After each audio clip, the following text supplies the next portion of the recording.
Welcome to Chillin' 101. We hope this video helps. You start by collecting a small speed light, a plastic milk jug or frosted folder, foam core, scissors, and tape. Cut a square of plastic slightly larger than the flash head so it covers the front with about 1/2 inch overlap. This makes mounting reliable. Then cut a 5 by 5-inch foam core backing to give the diffuser structure. Once done, position the plastic over the flash to test fit. Make sure edges align, and you can still access the flash controls. Now assemble. Tape the plastic to the foam core on 3 sides, keeping one short side free so you can flex the diffuser. Curve the plastic slightly outward so it becomes a convex surface. This spreads light and softens harsh specular highlights on macro subjects.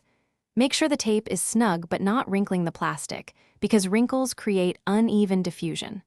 Once shaped, secure the remaining edge with a removable bit of tape, so you can adjust angle and clean, or replace the plastic. Mount the diffuser over the flash using tape or a small elastic band so it sits centered and stable. Fire a few test shots at the macro working distance you'll use, checking for even coverage at 1:1 magnification and at closer or farther ratios. If highlights are too harsh, move the diffuser out a little or add a second thin diffuser layer to scatter light more. Conversely, if light falls off too quickly, bring the diffuser closer or widen the curve to increase spread. Make sure to retest after. Thanks for watching. Consider subscribing if we helped you.